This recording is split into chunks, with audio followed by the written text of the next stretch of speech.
So welcome back everyone, where we look at a very exciting lecture this afternoon called Activity is Life.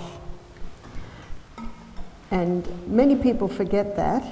Strength comes by exercise. There's no other way.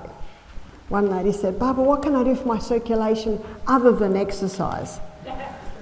Well, the cayenne pepper is pretty good at boosting movement of blood, but it still won't take the place of exercise. So exercise is life. And I mentioned earlier in the week how there are many ladies, unfortunately, who are having prolapse of the uterus, and the option is to sew mesh in because the muscles are so weak. In fact, I talked to one doctor and he said sometimes you go in there and you can't do anything. You can't sew it together, you can't sew it up because the muscles are so weak. So why are they weak? They're weak because of dehydration. They're weak because of malnutrition. And you've heard of malnutrition B? Malnutrition A is certainly in the countries where they don't have enough food and they are dying because of lack of food, but malnutrition B is in the developed countries where people have too much food. So why are they suffering from malnutrition? Because their food they're eating does not have nutrients. It's called devitalized food. And one of the things that made white flour attractive is the rats wouldn't eat it. They know something we don't. So that's malnutrition B. So when someone's suffering from malnutrition B, they're eating a lot of food, but the food does not have the nutrients required for the cell to function. And when you consider that the membrane around the cell is 50% protein and 50% fat, and we looked at the high carbohydrate diet, which is almost totally deficient in protein and fat, that explains. So I'd like to go to Genesis 1:29, where God's telling Adam and Eve what to eat, and I'd like to do an assessment of that food. So we're going to have a look at the food, we're going to have a look at the protein content and the carbohydrate content. And God said, "Behold, I've given you every herb-bearing seed." So what's a herb-bearing seed? A herb-bearing seed is a grain. A herb-bearing seed is a legume, or often called a bean. A herb-bearing seed is a seed. So we've got wheat, rye, barley, oats, amaranth, buckwheat, quinoa, so many grains. God didn't say, "Behold, I've given you wheat." And isn't that what many people just eat today, is wheat? Cereal and toast for breakfast, sandwiches for lunch, pasta for tea, biscuits, pretzels, donuts, cakes, cookies, mid-morning, mid-afternoon. That's almost 100% of one grain, just one grain. And as we looked at earlier in the week, that grain's been altered. That grain's been changed. And so it's not even the wheat that God made, causing many problems. We saw that when we looked at our acid alkaline yesterday and looked at how the protein or the gluten structure had been changed. We also looked at when we looked at diabetes and how the starch structure's been changed. So big contributing factor to diabetes. But there are many grains, and grains are high in protein, but they are also very high in carbohydrates. Now, a lot of people get confused saying the beans or the legumes, they're no good because they're high carb, but it's actually not true. So what's a legume? Lentils, chickpeas, lima beans, I think you call them garbanzos, kidney beans, cannelloni beans, so many beans. Beans are high. Barlotti beans, black turtle beans, so many beans. They're high in protein, but they are just medium to low in carbohydrates. The fact is, when you have a look at the nutritional analysis, you will find that the beans are about a third the carbohydrate that you will find in your grains. Yes, they have carbs, but not near the amount that you'll find in your grain. Seed, pumpkin seed, sesame seed, sunflower seed, chia seed, flax seed. The seeds are high in protein and they are quite low in carbohydrate. And God said, "Behold, I've given you every herb-bearing seed which is upon the face of the earth, and every tree, in the which of the trees a fruit-bearing seed." So what's a fruit-bearing seed? There's your nut. Your nut comes from the fruit of the tree. And we have so many nuts.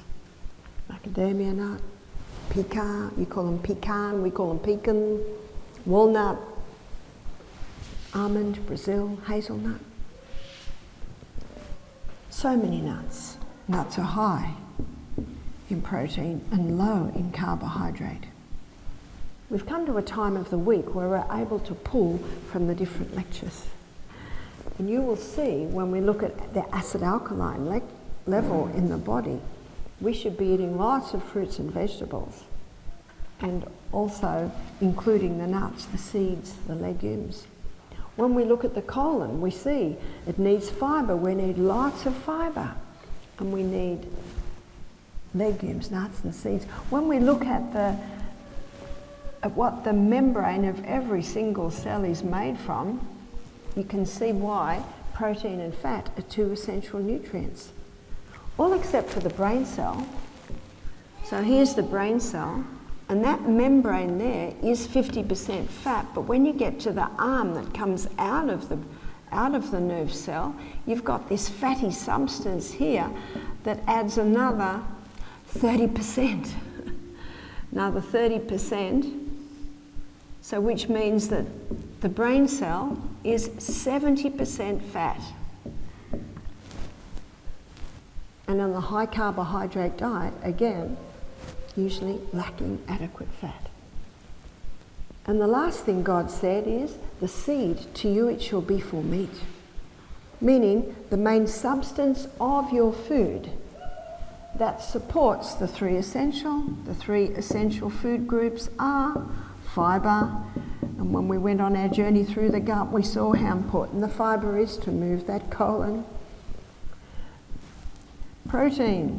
When we looked at the DNA, we saw that the crossword bands are made up of amino acids, a breakdown from the protein we eat, and fat. Yesterday we looked at fantastic fats.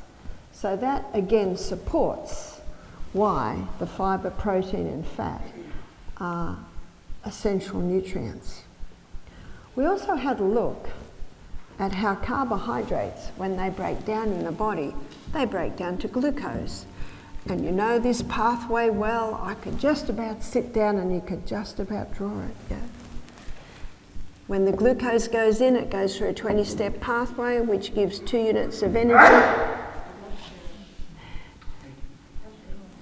We're all awake now. Pyruvate is the chemical form of glucose that comes out of the 20-step pathway. It's fed into the powerhouse, called the powerhouse because the 8-step pathway gives us an impressive 36 units of energy. We looked at how oxygen makes the difference. This morning, we looked at how we can increase the oxygen content in our body. We also looked at how on the high carbohydrate diet, we've still got a lot of glucose left over, and so it's stored as glycogen. These are little molecules of glucose, little groups of molecules of glucose called glycogen stores. We also looked at the fact on the high carbohydrate, we've still got glucose left over, and so now it's stored in the most amazing fuel depot in the body as fat.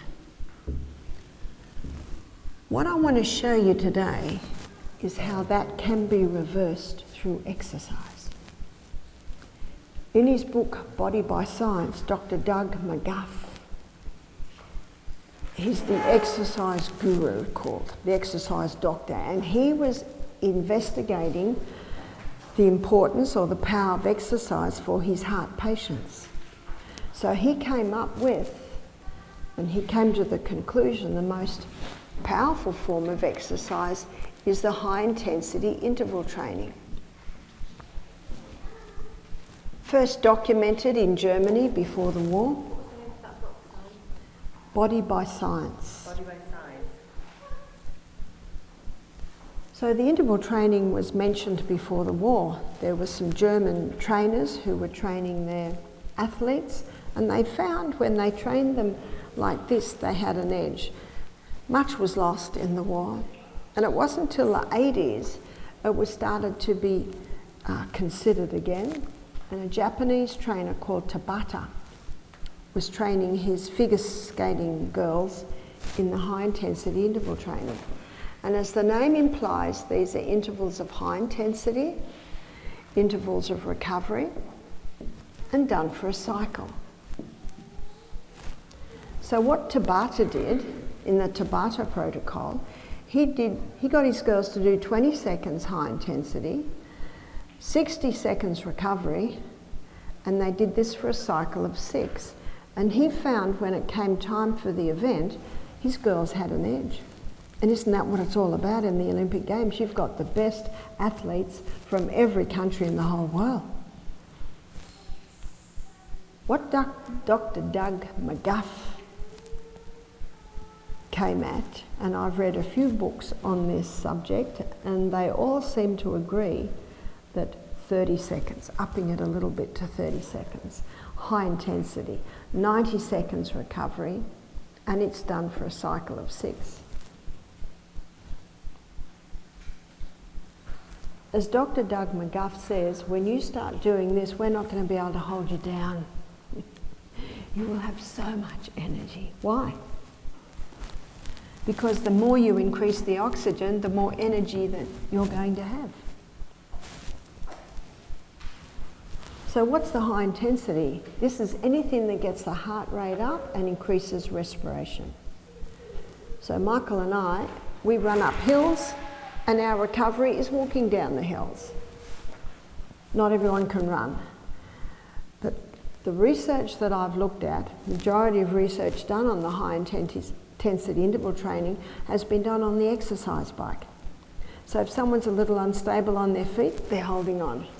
If someone has ankle, knee or hip problems, their weight is on their hips.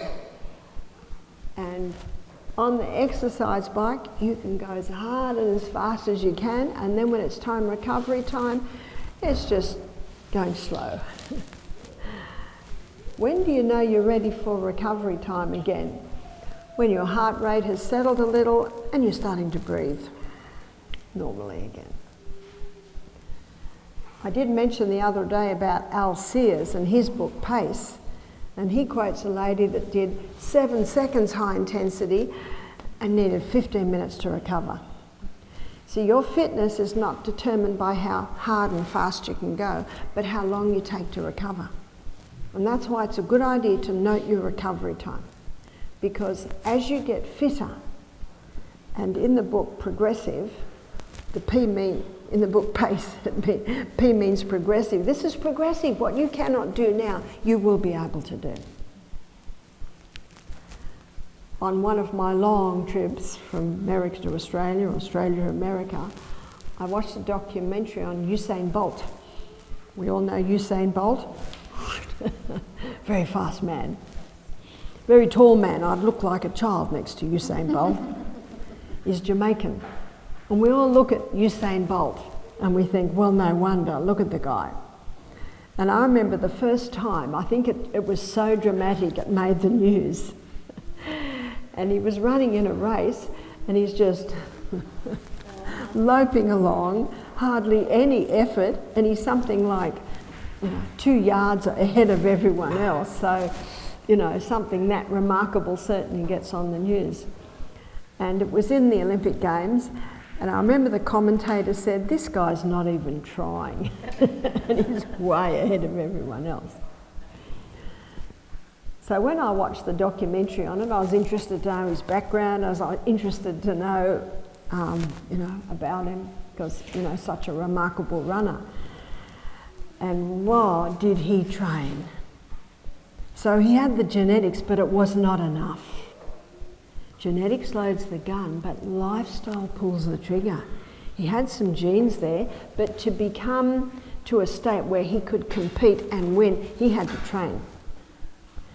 And that showed him training with this belt around him and this chain and this heavy weight. He's running with this heavy, heavy weight on his back. So that showed me genetics isn't enough. Genetics loads the gun, lifestyle pulls the trigger, and this can be good news and it can be bad news. It's like my sister-in-law who's a model. She's a very beautiful girl. I mentioned her earlier. Abigail O'Neill, her name is. And she started modelling at the age of 36, when most models are retiring because the cellulitis and a few wrinkles are coming because they smoke too many cigarettes and drink too much coffee because they don't want to get hungry and eat. She went into modelling at the age of 36. You see, she married Michael's brother at the age of 16 and then started having her children, I think, at about 17. So by the age of 46, they're all grown. She's got 3 children. And she went into the job site one day, I think she was 39, and they said, we don't want a 17-year-old for this photo shoot. She said, I'm 39. They couldn't believe it. In fact, when she walks along the street with her teenage sons, they almost look like they're her boyfriends. Bit of genetics there. She's tall, she's very beautiful, and she's got, I think her mother's Brazilian, the Brazilian skin. Beautiful full lips, or everything they need for a model. But it's not enough. She lives like this. She eats like this. And her husband has built her steps up the back of their property so she can do the high intensity up and down the steps every day. She goes to photo shoots in Fiji. She's got an early morning shoot and the photographers are coming on like this, Stop smiling. They've had a late night, maybe a few drinks. But not Abigail. She's in bed at 8 o'clock. She keeps the sustain me principles. She's already run up and down the beach a couple of times already, ready for the photo shoot. She's got, I don't know, she's advertising some sort of athletic drink or something. One day they said to her, we need you to kiss this guy for the photo shoot. She said, I will not. They said, excuse me. She said, I will not. I've kissed one man in my life and I will not kiss another. They couldn't believe it. They've got models sleeping with the photographers to get a better shoot, and here's this girl who won't kiss a man. They had to get the boss down. They said, what's going on here? She said, I will not. But they just love her. It's so nice. Don't you find that people appreciate integrity? Well, I think she's 48 now, and she's doing Country Road. She's doing some of the top brand names because she's stepped into an area that's lacking in the modelling game. You've got your Ellie McPherson that no one can afford, and by the way, how does that lady live? That lady eats all organic. Do you know that lady drinks an enormous amount of water a day? Do you know that lady exercises every day? She's discovered the sustain me principles and she may not even know it. So I have a friend who's a dentist in Harley Street, London, and he asked me to come and speak to his dentists about the sustain me principles. He gets all of his patients to watch me because they've got better teeth. And he told me that one day the secretary said, can you fit someone else in the day? He said, no, I'm busy. And the secretary said, it's Ellie. He said, oh, I'm busy. She said, Ellie McPherson. He said, I'll see her. That was her first visit. And when she walked in, she said to him, not bad for 50. He said, not bad at all. She's got the genetics, but she's pulled the trigger because of her lifestyle, as with my sister-in-law, Abigail O'Neill. I'm sure the wrinkles are going to come one day, but she looks very good because she keeps these lifestyle principles. And one of the keys, and it's last and certainly not least, remember, Remember the me? What's the E in me? It's exercise. Yeah. It's exercise. In fact, I read one article that called it the forgotten remedy. Forgotten remedy. The body must move. She does the high intensity every morning because, have you done the maths on it? I'm not a mathematician, but it's something like 15 minutes. 15 minutes, that's it. That's all that is needed in a day. And that's why I read this book and I was immediately sold, because I'm very busy. In fact, when Michael and I got married 26 years ago, he's a mover and a shaker. He said, a friend of ours said, and who's going to slow you two down? People say, how do you do it, Barbara? How do you do it? It's the sustain me principles. I've proved it and I hold on to it and I do it. And I'm able to do what I do, and I believe it's because of the sustain me principles. And last and certainly not least at all is daily body movement. The body must move. But what I'm ever thankful to Doug McGuff for is he takes you inside the cell. So we're going to go inside the cell. We went inside the cell when we looked at heart, but I'm going to take you one step further today. This pathway is very fast. This consumes a huge amount of glucose. This pathway is slow. So let's look at how it works with the high intensity. So let's look at our first set of high intensity. The 20 step speeds up and the 8 step speeds up, and that's not a surprise, is it? It's not a surprise at all. But there's a rate setting enzyme in there that will always keep the 8 steps slower than the fast 20 step pathway. So what's happening when we're exercising? More pyruvate is being made than can be fed into the powerhouse. And so the body stores it as lactic acid.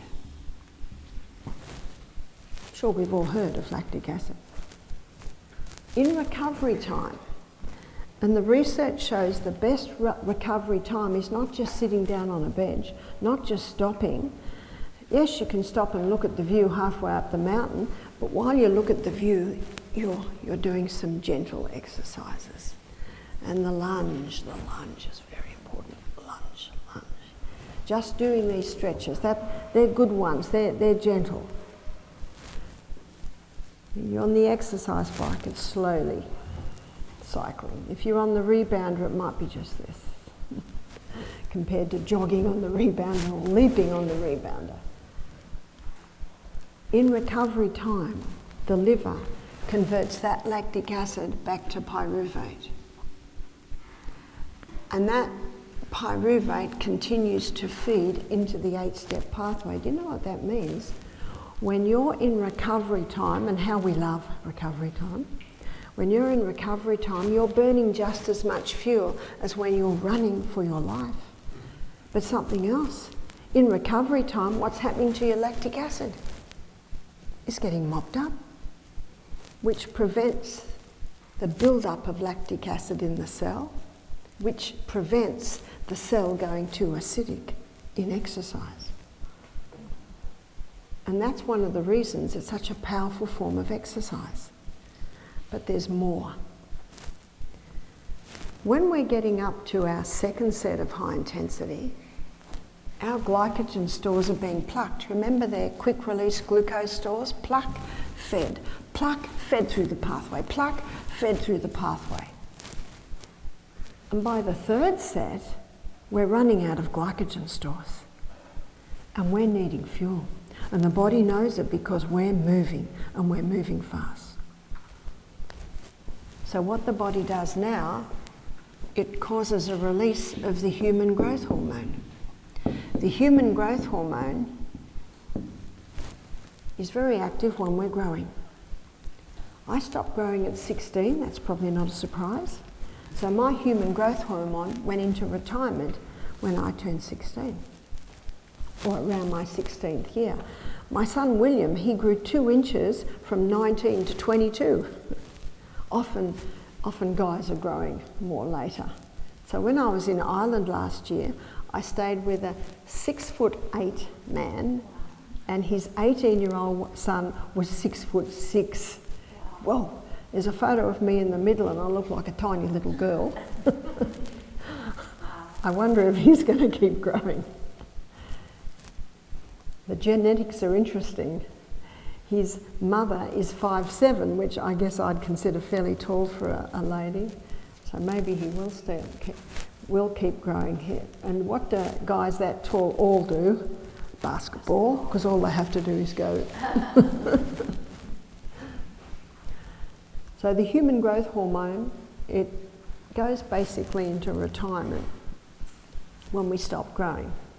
But in a crisis, and this is a crisis, your body's moving and moving fast. So you know what the body does when you give it these crises?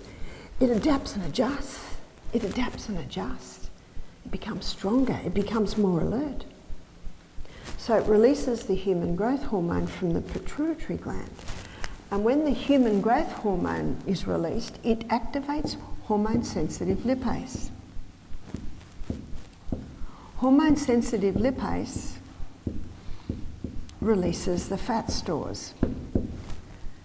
When we looked at our journey through the gut, and also when we looked at fats yesterday, we saw that sublingual lipase breaks down saturated fats under the tongue. We also looked at pancreatic lipase. So lipase is the fat-breaking enzyme. Pancreatic lipase breaks down your polyunsaturated fats. So what fat does this lipase break down? Our fat stores. So the hormone-sensitive lipase breaks down our fat stores. Remember, we're running out of fuel. Remember, our glycogen's always all been plucked. And the body says, whoa, we're going to have to go to the basement stores. My daughter lives in Minneapolis, and she's got a jar of lentils and a jar of nuts and a jar of this in her kitchen cupboards. But when she runs out, she sends the kids down to the basement. Down in the basement, she's got big sacks of everything. Well, they're our basement stores. So when we're running out of fuel, the pituitary gland releases hormone-sensitive lipase that starts releasing the fat stores.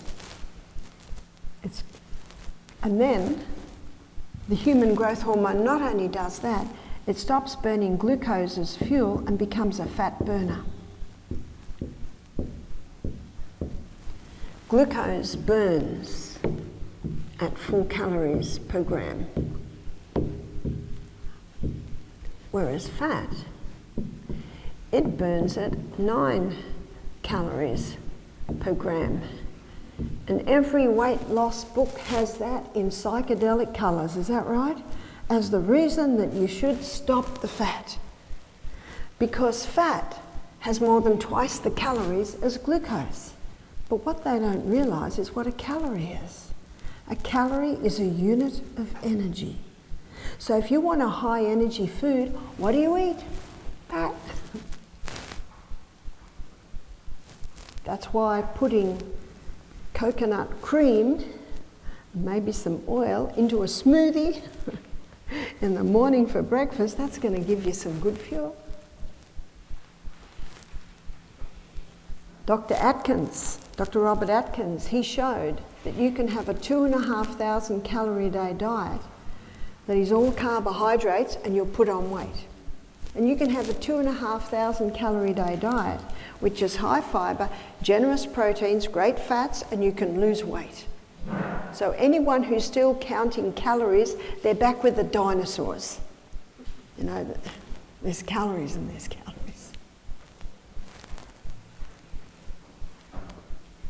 The human growth hormone also increases the body's ability to utilise protein. This week we've looked at the importance of eating sufficient protein. To increase protein, increase your legumes, increase your seeds, and increase your nuts. There's your plant-based proteins. And isn't it a wonderful little ending to every meal is a handful of nuts. A handful that can fit into your hand.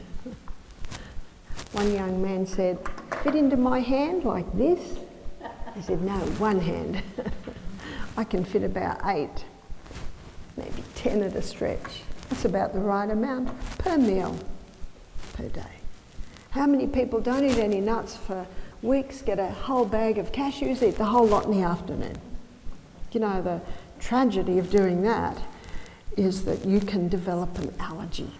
And who would want to develop an allergy to nuts? They're delicious, but just have a little bit every meal. We've looked at the importance of eating sufficient protein. We've looked at the importance of not drinking with the meals. Because when you drink with the meals, you water down the enzymes in your stomach that are designed to break down the protein. Because those enzymes only work in an acid environment. So we should stop drinking about half an hour before the meal and resume drinking about an hour and a half after the meal. I find the only time people want to drink with their meal is if they sat to the meal dehydrated. And how many people rush all day, sit to eat, haven't drunk. So just have your water always with you. I always have my water always with me. Sip, sip, sip, sip, all through the day. So we've looked at the importance of eating sufficient protein. We've looked at the importance of not drinking with the meal so that you can break down your protein effectively and efficiency. Well, here's another aspect, and that is the high-intensity interval training causes a release of the human growth hormone, which increases the body's ability to utilise protein. There's more. The human growth hormone increases the circulation of the blood to the skin. Increasing the circulation of the blood to the skin means the skin is nourished. It doesn't age as quickly. We had a young couple attend our program. She was 78, he was 82, and they looked good. And they swim 2 kilometres on Coffs Harbour Beach every day of the year, even in the winter. I said, no wonder you guys look good. Apparently they did line dancing. She said, you should see us on the dance floor. They were with us for 2 weeks, and mid-2-week program, they both came to us and they said, we've been listening to the lectures, they make sense, and we've decided to stop our cholesterol medication, our blood pressure medication, our blood thinning medication. I said, well done. You see, I say to people, I have no choice, I have no authority over your medication, only you and your doctor do. But when you make decisions on your medication, they must be informed choices. And before you even consider reducing your medication, you must implement those sustain me principles. Make some changes. Give the body the conditions that it needs to heal. Well, that second week, they came alive. We thought they were pretty good before. And that's one of the beauties, I guess, of attending a health retreat is, you know, when you cease your medication, you're being watched, you're being assessed, and I guess it's a safer place to do it. Some people will reduce their medication over maybe a few months, and then that last final step, they'll come to the retreat. And the retreat in the US that's very similar to what we do in Australia is Eden Valley, and that's in Denver, Colorado. I was there a few weeks ago. They've got a doctor that resides over at Dr. Keith, but he's a different doctor. He's a medical doctor, but he's a nutritional doctor as well. And when I went up to Emerald Lake, I think he's 73. And when I went up to Emerald Lake with the 2 young guys, when we got up there, sat on the rock, Behind us we heard, hello, it was Dr. Keith. He'd already gone up.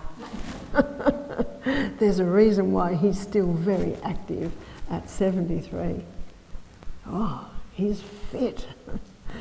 You see, muscle knows no age. Whether you're 9 or 90, you can have strong muscles.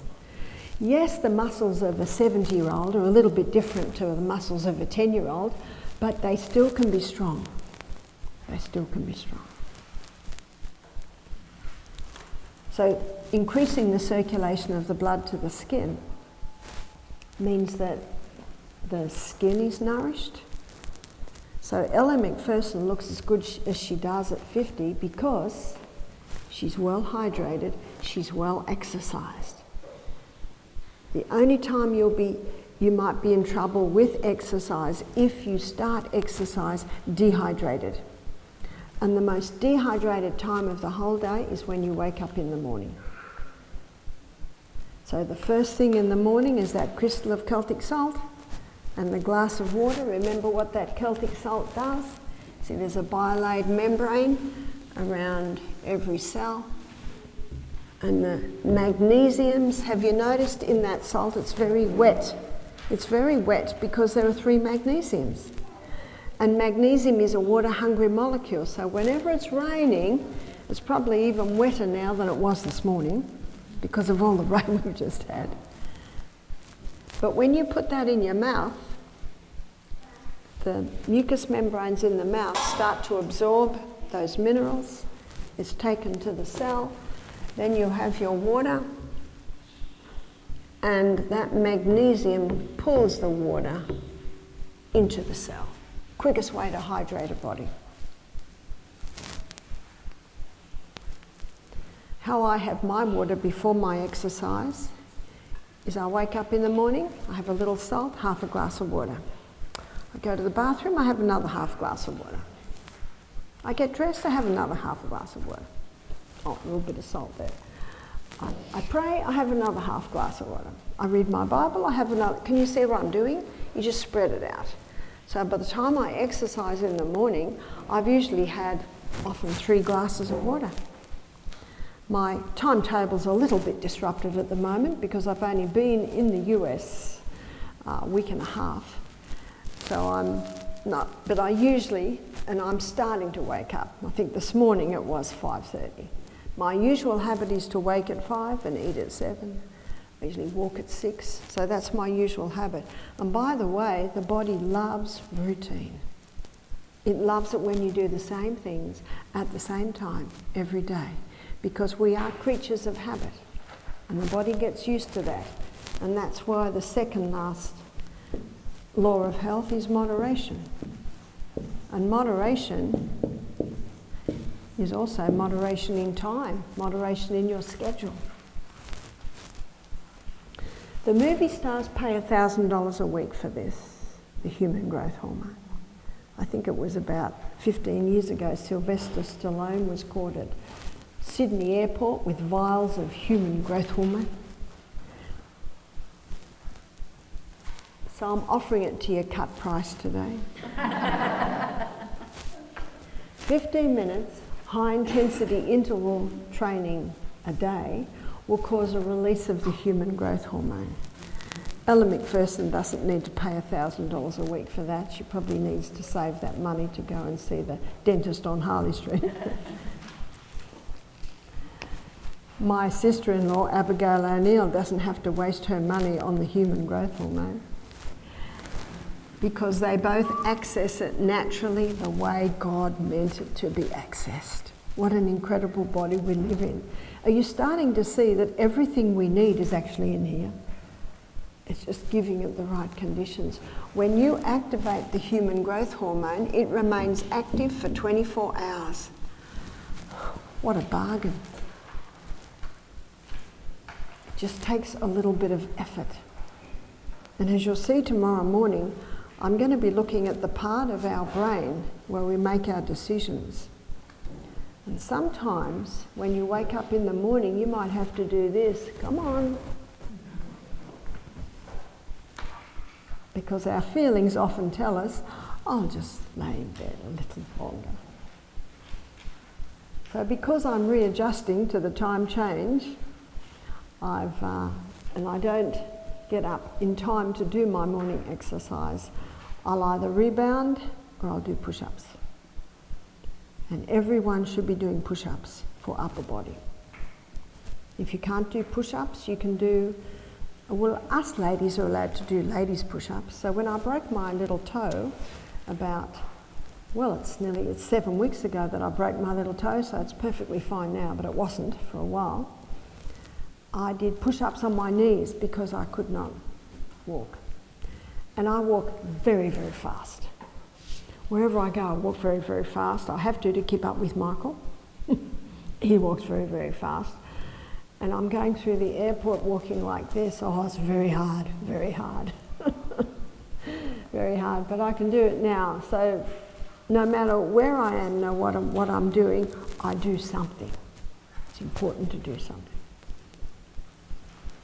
But because I do this every single day, and by the way, when my little toe had been broken 3 weeks, I started to wear my barefoot runners. And my barefoot runners have a thin sole, and they're wide. And so when I walked Emerald Lake, my broken toe had been broken 3 weeks. And the only reason I did Emerald Lake is we walked around Bear Lake, and that's near the car park. And I walked really fast, and there was no pain and no discomfort. And I said to the guys, I reckon we can do it. Let's do Emerald Lake. And we walked up Emerald Lake, and there was no pain. That's why you've got to listen. If my toe had started to say, I'm not really happy with this, I would have said, I'm hearing you, I can do Emerald Lake next time. But it let me do it. And I pushed myself a fair bit because I was with the young guys, and they were ahead of me, and every now and then they'd look around, I'm like, remember the tortoise and their hair? I'm still there, I think I'm faster than a tortoise. But I really pushed myself, and when I came down, we were getting to the stage where we had to get back to the bus, and I looked at the guys and I said, let's just run. So we ran the last, it's not that steep when you get down to near the car park. Anyway, all the guests were standing, they said, where are they? And then all of a sudden, shoo, shoo, shoo. These 3 people came zooming into the car park. So the next day I thought to myself, I'm going to be sore. Because for 3 weeks I haven't been able to do the high intensity. All I can do in the morning is the push-ups. So I'm going to be sore. I couldn't even rebound because, the toe didn't like that. I had no soreness. And I thought, wow, no soreness at all. Even though I hadn't done anything for 3 weeks, because for the last, 10 years, I've been doing it. So even if something happens, you might have an injury and you're unable to do, what you have been doing will help maintain you. So it was probably about 16 years ago. I never exercised because I thought, I don't need to exercise, I'm busy all day. I go here, I go there, I run up the stairs, And Michael and I had a health retreat in Melbourne. That's way down the bottom of Australia, so it's quite cold down there. And we still had 3 kids at home. I think William was 14, so the next one would have been 15, then 16. Yeah, it was about those ages. We still had kids at home. So I still had to wake the kids up in the morning, get the washing on, get the breakfast. If it's winter, light the fire. And I went to New Zealand, and I was in New Zealand for 1 week. And the girl I stayed with said to me, Barbara, I do a 5K walk every morning. Do you want to join me? And I said, sure.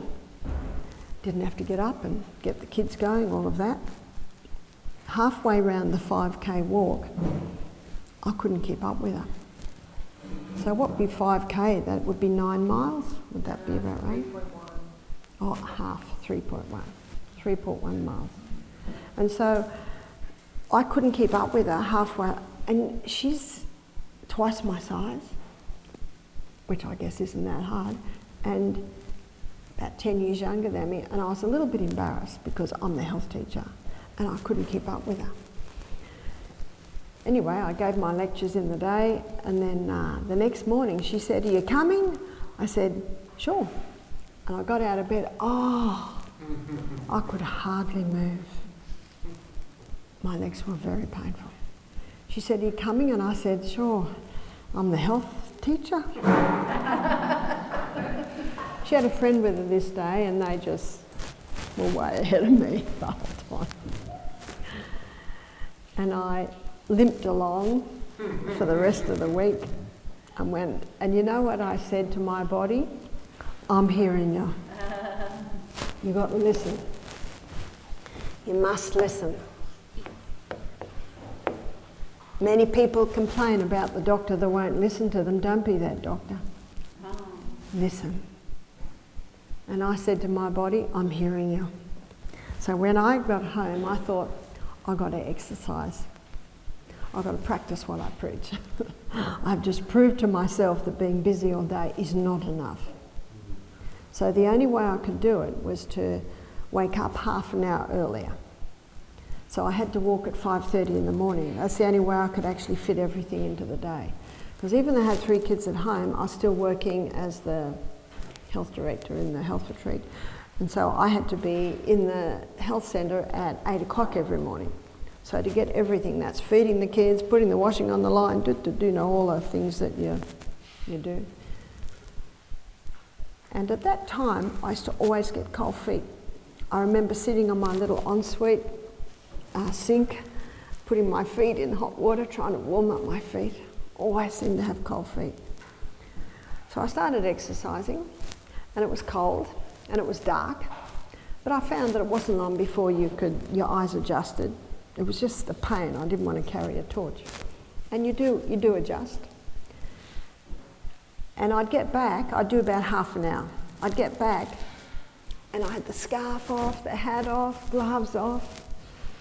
And I'd go into the house and I'd say, "Oh, this house is a bit warm." No one else thought that. And a friend of mine, his name's Dr. Jonathan Gibbs, I was telling him that, and he said, "You know what's happened in your body?"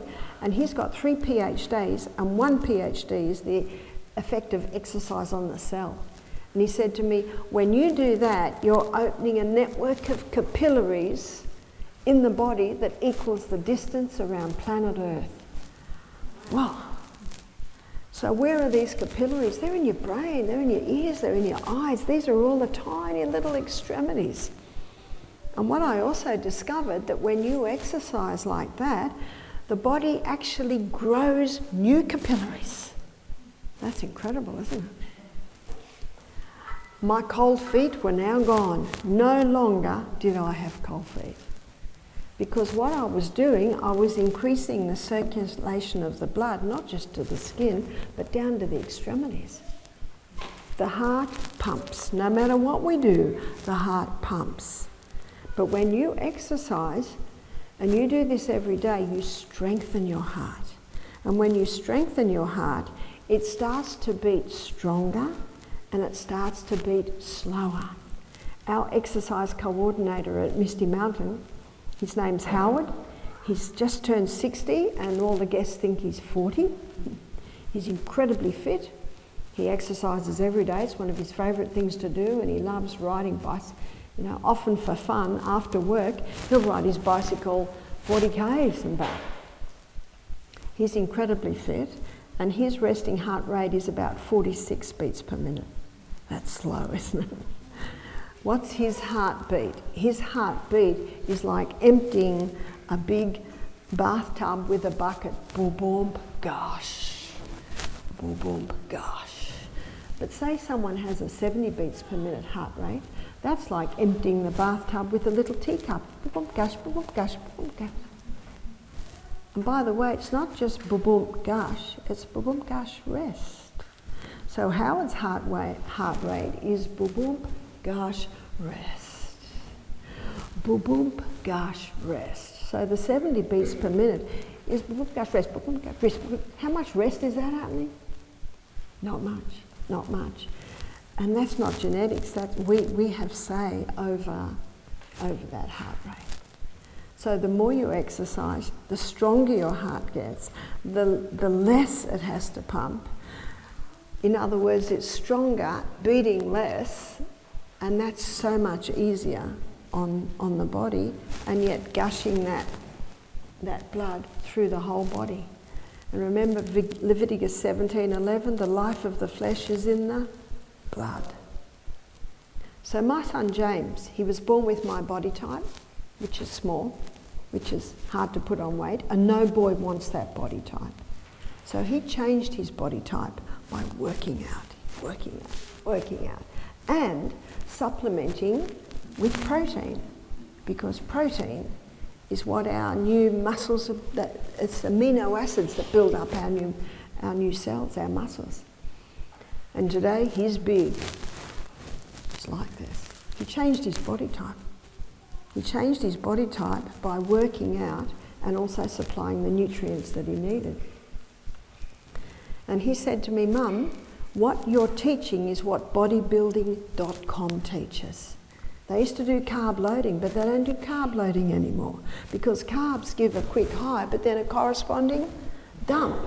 Whereas fibre, protein and fat, that gives the long, consistent, sure delivery of fuel so that you don't get that dump halfway through your event.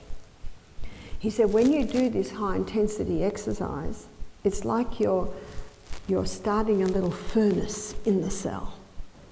And when you've got a furnace in your fire, no matter how big the logs are, they burn. Isn't that right? So we had a girl stay with us for about 3 months from Quebec, French Canada. She was about 20. She came and wanted to work at our retreat. Now, in French Canada, there's no discomfort. Maybe it's a bit like this in the cities here. Whether you go into the shops in the winter or the summer, it's comfort, is that right? So she grew up in the winter, everywhere you are, in the car or in the shop or in the house, it's the same temperature. Whereas in Australia, that's why I love being out here, we live with the elements. If it's cold, you put warm clothes on. It's colder today, so I've got my boots on and my woolly leggings on. And I think it was a few days ago, it wasn't as cold, so I had my sandals on. We just live with the elements. I had to tell you that to tell you what happens. We got a new combustion stove in our big lounge room, and it's open plan, a bit like this. And when we bought it, the guy said, "Are you sure you want this? It's very hot. Everyone complains it's too hot." I said, you haven't seen our open plan lounge room. We need a big fire. And I said to the staff, this is a very efficient fire. It's brand new. So if you have a big fire going at night, you close the vents. And when you close the vents, which is pull the lever out, you're stopping the oxygen getting into the fire, and so now the fire will just murmur all night. So when Howard comes in to wake the guests up in the morning, he walks past the fire and he opens the vent and goes and wakes everyone up, and that's all he has to do, maybe throw a log on. Well, the next morning, the girl came to me when I came in at 8 and she said, "The fire's no good." I said, "Oh, why is that?" She said, "It just went out. It just went out." And I looked in and there was a huge log with a few burn marks. And so I suspected that they hadn't had a bed of hot coals and they'd put this huge log in. So I said, "Was there a bed of hot coals?" She said, "Yes." She's French, so it's straight at him. I said, "Oh." I said, "Can you start the fire for me and show me how you did it?" So she put a fire lighter in, put some little sticks in, and when there's a few flames, she got the big log and went boom. And of course, we know what happens. I went out. She said, "See, it's no good." I said, "That's not a bed of hot coals." She said, "Yes, it is." I said, "I'll show you a bed of hot coals." And you can't get a bed of hot coals in 5 minutes, can you? So I started my little fire, and then I put some across, then I put some across, then I got some bigger and bigger and bigger. And if I have very good wood, and if I tend it carefully, I maybe can get a bed of hot coals in half an hour. And when I had that nice bed of hot coals, then I put the log in. But I don't close the vent yet, do I? I wait till that log starts to burn. I said, there's a bed of hot coals, and you see when that big log is starting to burn, then you can close your vent. Then you can stop the oxygen. And she went, But many people do what this girl did. They wake up in the morning, they just walk to the kitchen table and sit down and put the logs in, and they haven't even started the furnace in the cell. But when you wake up in the morning, have your salt and your water, do your high intensity interval training, you've started a furnace. You've started a bed of hot coals at the cellular level, and you can sit down and eat the sourdough bread and the fruits and the avocados and maybe some lentils on your toast, and your furnace will burn the brighter. What Dr. Doug McCuff said, if you want to eat, you got to work for it. And he's an exercise guy, and he was asked the question, what's the most important, diet or exercise? His answer I agree with, but it surprised me that he said it. He said 80% is diet. Because what we eat determines how it's burnt at the cellular level. So the high carbohydrate, high wheat, high sugar diet, that's burnt up very quickly. Whereas the protein and the fats and the fibres that slowly release the glucose, they're burnt consistently. And how many, especially ladies, they're working out, and then as a treat they have a chocolate bar. For that is not a treat. Make the treat a massage. Make the treat a sauna. Don't make the treat a chocolate bar. That's not a treat, that's a penalty. And sometimes the lady can just put back on everything she's just burnt off.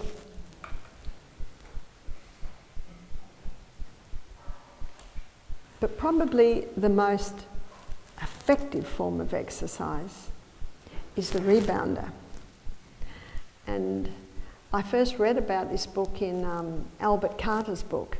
It was an interesting situation. I was at Alabama, I was in the doctor's office, I was waiting for the next guest to come for a consultation, and I was sitting there, nothing to do, and I always look through the bookshelf, and I saw the book, Rebounding, and I started to read it. I could not put that book down. It was written in about the 90s, and there's a picture of Albert Carter in there, and he's like this. He's big. Doesn't do bodybuilding, he just rebounds, or trampolines. He was a trampoline, well, I think he was in the Olympic Games as a trampolinist, so he was a top athlete. Then he married, had children, and so he and his wife did trampolining. They travel around doing trampoline shows. They do all these fancy things on the trampoline. And what he noticed about his little girl, he'd hold her legs up in the air and she could do one-arm push-ups, 4 years of age. That's quite unique. And his little boy, he was only a little boy, because his wife was quite short, and whenever kids would challenge him at school, he'd challenge them to push-ups. He could do 1,000 push-ups, this little 7-year-old boy. And he thought, why are my kids so strong? I don't know if he ever looked in the mirror, but he was pretty big. So he decided to find out, what does this trampolining do? Because this is in the 80s, it sort of was just before the little rebounders took off. It does the same thing, it's just that the rebound is in your house, you know. It's like today, it's raining outside, so you're not going to go on the trampoline, but you'll go on the little rebounder. And he found very little information on the trampoline until he came to NASA. And what he discovered was that the astronauts, and they have to be fit, they have to be healthy, and how old are the astronauts? Maybe mid-late 30s, maybe 40s, maybe some are early 50s. They have to be incredibly fit to go out of space. Maybe they go out for 2 weeks. And what's out of space? There's no gravity. And when they came back, sometimes they'd lost 25% bone and muscle strength. So they were looking at a form of exercise that would prevent that sort of loss and also return it when they got back. And they found there was only one form of exercise that did it, and it was trampolining. Because with trampolining, what are you constantly defying? Gravity. And so he wanted to know more. He wanted to know why. Don't you love it when there is an investigator wanting to know why? And he found that the trampoline brings together three forces. The first force is the defying of gravity. And strength comes by one thing and one thing only, that's defying of gravity. That's why push-ups build up arms and chest, because you're constantly pushing against gravity. So defying gravity. But something else is happening on the rebounder. When you leap up, you're accelerating. So when you're leaping up in the air, you're experiencing acceleration. And when you get to the peak of your jump, you experience deceleration. And you start to come down and you're accelerating again. Then you hit the mat and you're again experiencing deceleration. And he found a quote from Einstein that stated, these three forces have exactly the same effect on the human body. There's a constantly, you wouldn't call it jarring, because with the rebounder you've got that ricocheting back up again. So it's up, down, up, down, up, down. And what happens is the cells adapt and adjust to cope with this constant up and down. And so it brings a strength to every cell in the body. There is no other exercise where every single cell in the body is affected. No cell misses out. Even our eye cells and our E cells are affected by the rebounding.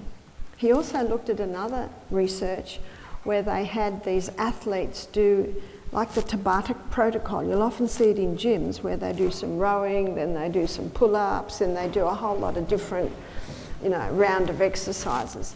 And what they did with 10 of them, between every different type of exercise, they'd rebound for 1 minute. Then they'd go to the other, then rebound for a minute, then to the other. And the other lot, not.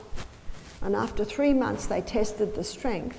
And the strength of the ones that did rebounding was 40% more than the ones that didn't rebound. And yet all the other exercise was exactly the same. So rebounding is a very powerful form of exercise. And Albert Carter says 3 minutes, 3 times a day. How little is that? Or you could certainly do the high intensity interval training on the rebounder. When you're doing recovery time, you might get down on the floor and do some stretches and then go back and leap on it. If you're leaping on it or jogging on it, you certainly are getting the high intensity. When my son Peter visited, he was jogging on the rebounder. We've now got a dent in our wooden floor where Peter was jogging on the rebounder. And if you've got kids in the home or kids visiting, where are they? They're on the rebounder, on the trampoline. They love to jump. I've come to the conclusion that most people get old because they stop jumping. And what are the old sayings? We should jump for joy. Yes, we've got to keep jumping, keep jumping. But probably what is also unique about the rebounder is the effect it has on the lymphatic system. So here is the blood capillary network, and yes, it's all through the body, and yes, it has a pump, it's called the heart. And there's a muscular system that surrounds the blood vessels.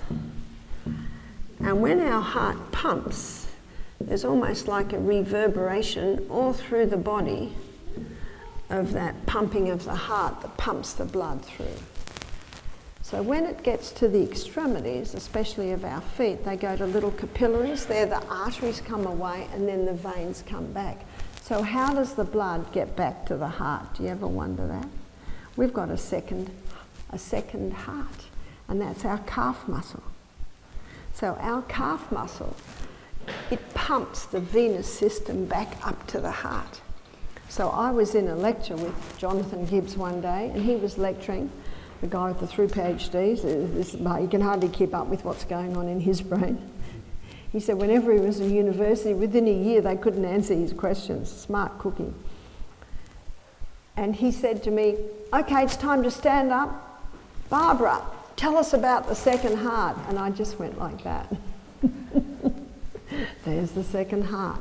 It's that's the calf muscle. See, people don't get arterial varicose arteries, do they? They get varicose veins. Varicose veins is the system that goes back to the heart. So one of the best things a person can do if they have varicose veins is this, whenever they're standing, this, and every day the rebounder, because the rebounder, what triggers you up again is your calf muscle, your calf muscle. The lymphatic network is different. The lymphatic network is like lots of little capillaries. It's like little canals all through the body, and it doesn't have that muscular system around it. And it doesn't have a pump. It doesn't have a heart. And what the lymphatic system does, it sweeps away waste from the tissues. And it has all these little gates all along the lymphatic system, and those little gates are one-way gates. And the one-way gates are so that the waste is just going in one direction. We don't want it to go back. And specifically, it's on the front of the body, and it empties into the lymph nodes under the arms, in the neck, and in the groin. And there's one part of the lymphatic system that throws straight out of the body, and that's your tonsils. So don't be surprised when you oil pull, if you cough up a couple of lumps, it's not usually from your lungs, it's from your lymphatic system tonsils. Because your tonsils are part of the lymphatic system, and the lymphatic system sweeps away waste from the tissues. That's why your tonsils are an important organ in the body. So what gets the lymphatic system moving? Us moving the body, but the rebounder stimulates the lymphatic system more powerful than any type of movement. And how it does it is when you leap up in the air, and when you're to the tip of your jump, every gate opens. When you hit the mat, every gate closes. When you're up in the air, every gate opens. So there's this pumping system on your lymphatic system. I gave a couple of stories this week about people with swollen legs. And do you remember what I advised? 1 minute on the rebounder. But because they couldn't jump yet, I just got them to do that. Just even that on the rebounder will stimulate the lymphatic system. 2 minutes on the rebounder will start up your lymphatic system, and it'll remain active all day long, because we scratch our head, we move around, every little movement just keeps the maintenance of it. When I was a little girl, this is a very old story, when I was a little girl, I was one of 5 children, and we had a Morris Minor, you know, those little cars, and sometimes we'd all get in the car to go for a picnic, and the car wouldn't start. So Dad got this crank handle out, put it in the front of the engine and wound it up, and then the engine had started, he'd pull it out, jump in the car, and off we go. That's what the rebounder does. When you rebound in the morning, it's like you're putting the crank handle in and just starting up the engine. And then it'll run all through the day because you've started it up in the morning. And your lymphatic system sweeps away waste from the tissues.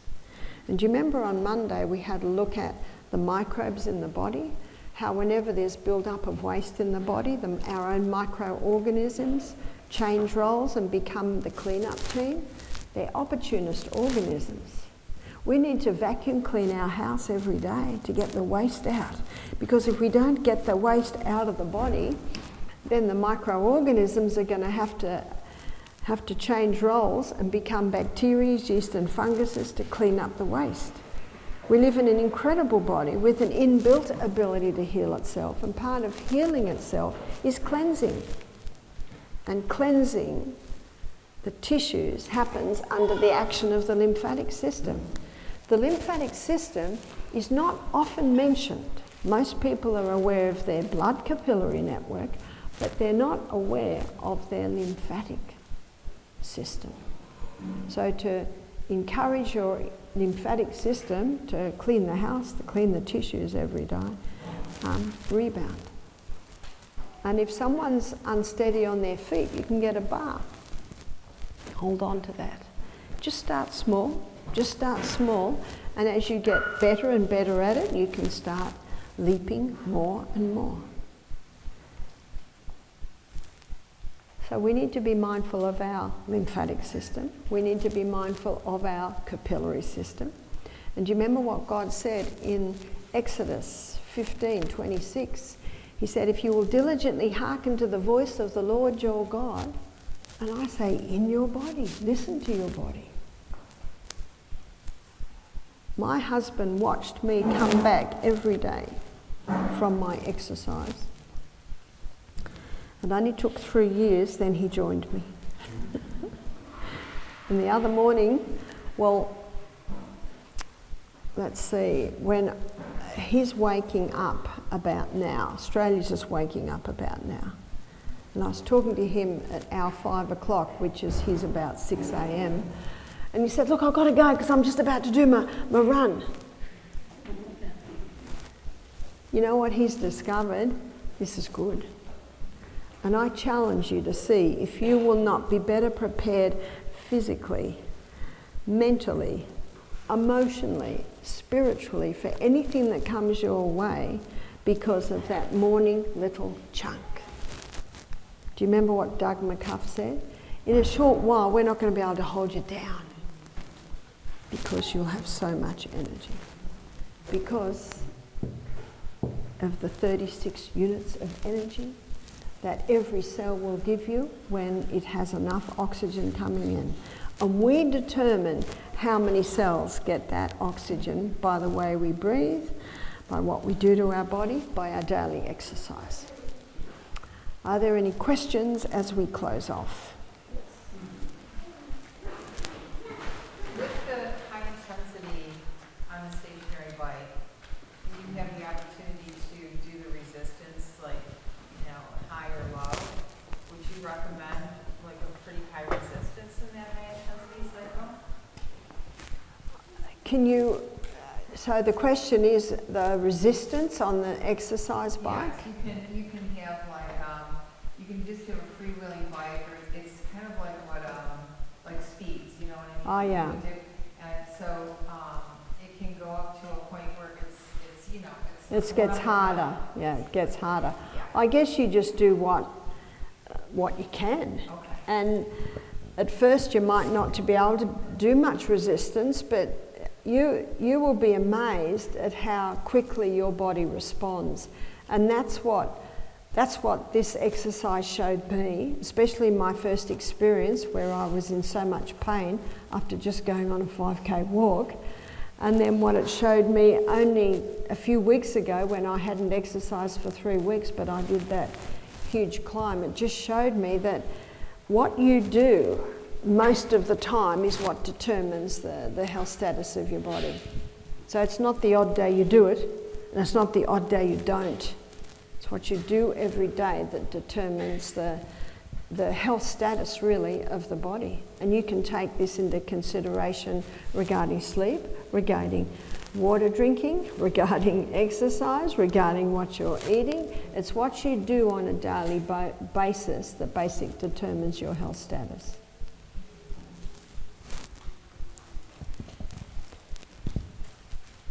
The varicose veins, a lot of people remove them. Can they disappear with the trampoline? Well, often with varicose veins, there's an inherited factor. That is true. Genetics loads the gun, but lifestyle pulls the trigger. And if a person has a has a job where they're on their feet all day long on cement, I actually find standing on this cement, my legs are quite sore, but if I go home and put them up and get on the rebounder, I couldn't get on the rebounder today because it was over here, but that's all right, it's going back. that makes a huge difference. But I would not like to be lecturing on cement floor every day, all day. I spend probably most of the money I spend on clothes is what I spend on shoes. So I always get very top quality shoes. At home, I live in Birkenstocks, but my husband says they're not elegant enough to lecture in. So I have some other shoes that are comfortable. So it's and that's what I find. It's not just the jeans, but it's also being on the feet a lot on, say, cement floor, and it's footwear. Sometimes shoes that don't fit properly, shoes that are too tight, and ladies, those stiletto shoes. I've got a pair of stiletto shoes. The heel's about an inch. I call them, they're my stilettos. The footwear, and of course the exercise, but also the integrity of the walls that line the veins. So what gives integrity is nutritious food. But there is a herb that will strengthen the arterial wall. Any guesses? It not only strengthens the arterial wall, it opens the blood vessels, and it's a blood thinner. Yes, cayenne pepper. So if someone has varicose veins, look at the nutritional, the nutrition that they're eating. Have a look at the amount of water they're drinking. Rebounding, or exercise bike, or swimming. They're the three best exercises for someone with varicose veins. Running, no. Even long walking, not, because you want to get off those legs. Other factors that can affect varicose veins is carrying excess weight. It puts extra pressure on the legs. Also constipation. If a person's only going to the bathroom twice or 3 times a week, that also puts pressure on the legs. So there's a whole lot of factors. So if everything's in place, those varicose veins can be managed. I remember when I worked in operating theatre, we took a varicose vein out one day, and it's pretty horrific. They cut the vein at the bottom and then they just brutally pull it out.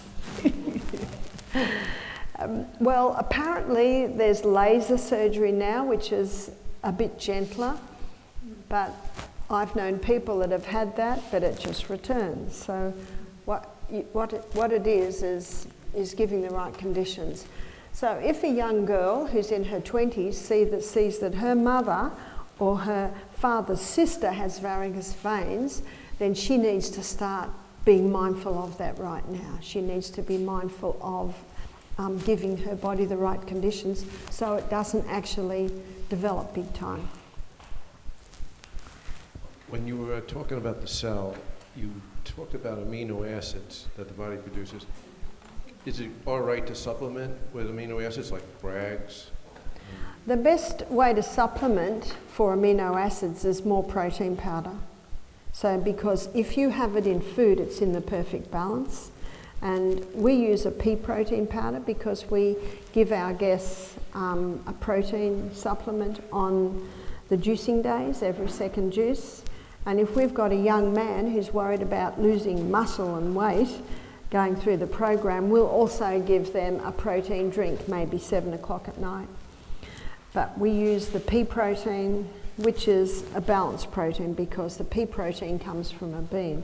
The Bragg's amino acids, I don't know what their protein analysis or balance is.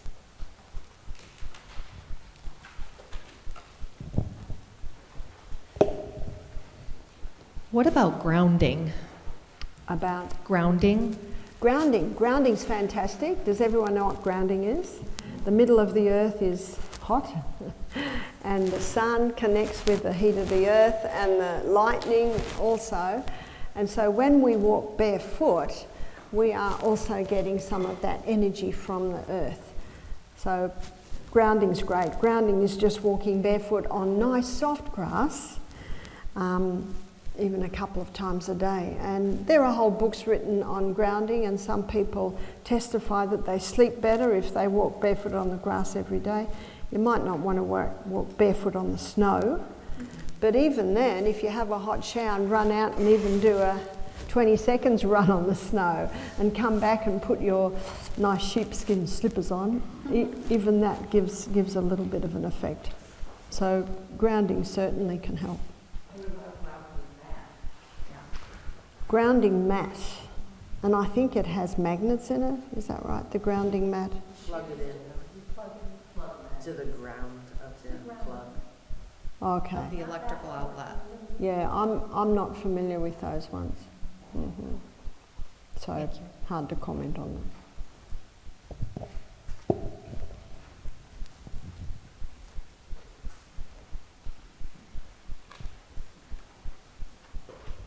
You were talking about the rebounding 3 times a day, 3 minutes for 3 times a day, every day? Is that what you were saying? This is what Albert Carter suggests, but I mean, if you would prefer to do it all at once, like your high intensity interval training, you can certainly do that.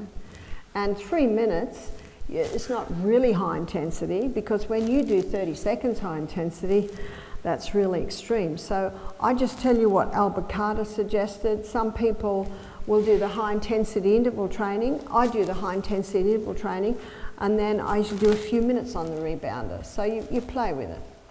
Okay, and my second question is what you talked about a couple of days ago about the microorganism changing function. Were you saying the bacteria changed to become viruses and fungi and all of the different types of organisms? Can you explain that a little bit more, please? Well, it's explained in great detail in my book, and my book is very well referenced. It's called Pleomorphism. You see, Pasteur presented monomorphism. It's only ever a bacteria, it only will ever be a bacteria. But if you will have a look at the compost bin is an illustration of pleomorphism, is that they change according to the environment. So if you get my book and look at that in detail, Dr. Robert Young, also his book Sick and Tired, it goes into detail on that. Antoine Beauchamp and Claude Bernard, 2 very famous scientists, doctors, also showed pleomorphism, whereas Louis Pasteur, he presented monomorphism. And medicine today is based on monomorphism, which is it only ever is a bacteria and it only ever will be. And that's in the book Self-Heal by Design? That's right, Okay. in Self-Heal by Design, yeah. That's it?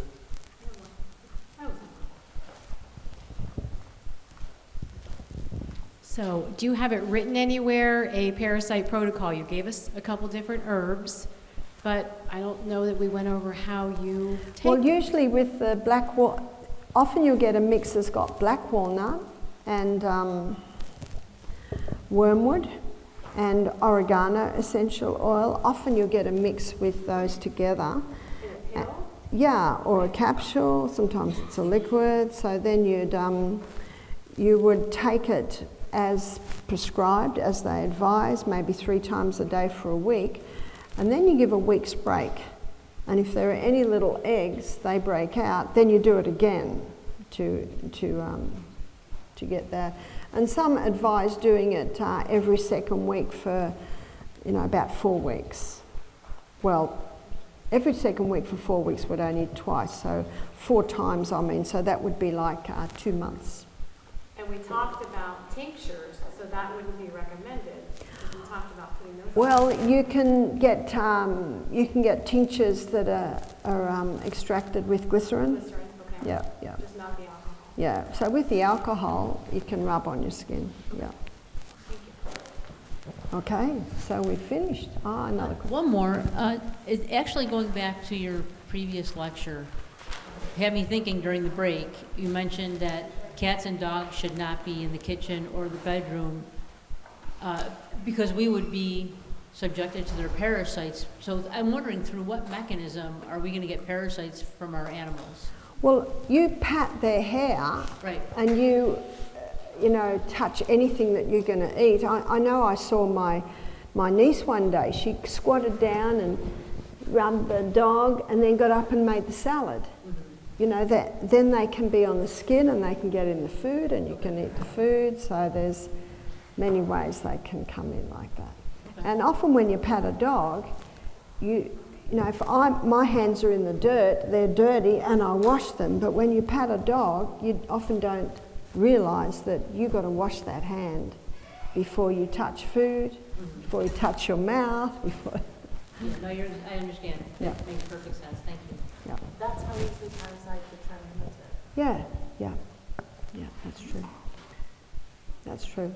I have a couple of friends that had vegetarian animals, and they're not as susceptible because they're not meat eaters. But anyway, I'll leave it up to you. A quick question. Yeah. We touched, when I asked you a question about nerve damage, so in my family we have degenerative disc issues with our backs, and my sister had surgery and the nerve pain instantly went away. And I do not want to have the surgery. So you said degenerative discs? Yeah, the discs, like the lower back is smushed. So what you've got to remember is genetics lays the gun, but lifestyle pulls the trigger. It's not necessarily that everyone will succumb to that. We both have it. Yeah, and so yeah. she finally just did the surgery. And She did the surgery and now she has no nerve pain? Zero nerve pain. Okay, well that's good news because not everyone can say that. Right, true. But I do It's not like want to do the surgery, so what are my other options? well, all our abdominal muscles are connected to our spine. And when we strengthen our abdominal muscles, it automatically strengthens our spine. So I've met 3 men, actually I've met 4, I met another one recently who've sustained serious injury to their spine. And all they were offered was painkillers, and then of course they get addicted to the narcotics. And so what they did was they did severe, intense physical workout to get really strong core muscles. And those muscles that were connected to their spine, what happens now is the blood supply is increased to the muscles, to the ligaments and the tendons that are encased, the spine are in them. As you strengthen them, more blood goes to the area, and the blood nourishes the nerves and nourishes the bones and can actually cause some rebuilding of bone. So it is possible to do some rebuilding there? Yeah. But, I mean, one dentist that I talked to, he was on a speedboat and waves came and he shot up in the air and went crash down on his coccyx. He was the most incredible pain. They flew him into a big hospital. They did what they could. I think they did a bit of surgery, but he was just sent home with painkillers. And his wife said it was just unbearable to live with him. She would have left him, but she felt sorry for him. And he just had a look at his life and he thought, I'm only in my 40s. What's this going to be like? So he took control. He took control and he started to have nourishing food. He started to exercise. And he exercised intensely. And as he hydrated his body, got off all the stimulants, started to nourish his body and started to exercise. And around this time, he also became a Christian. And he believed that God could heal him. But he had to do his part. And he got off all his medication. And when I stayed in their house in Idaho, and he was, I think, 52, and for 1 hour every day, he does a gym workout at lunchtime, and after work every day, he does a half-hour cycle ride. And he said he has to do that every day or the pain returns. So it's very hard work, but he has quality of life. And the lady said, and I've got my husband back. She said when the painkillers were wearing off, he would just bite everyone's head off. So I have met now 4 men who have done that. Severe, life-threatening back injuries. And yet they've conquered it through exercise. And the last guy I met was at my granddaughter's graduation. That was only last month. and he'd seen my lecture, so he came and talked to me. And he was 62, built like this, very well built. So I knew that he works out. And he said, yeah, I had a major back injury, and I went to a pain clinic in Minneapolis. And he said, and they taught me what to strengthen. And he said that the x-rays showed that his bone was regrowing. And they told him it's because of the intense physical workout, more blood to the area. The blood supply to the bone is minor, but the muscles and the ligaments, did you hear that? Ligaments, that's ligaments and tendons combined together. Ligaments and tendons bind together.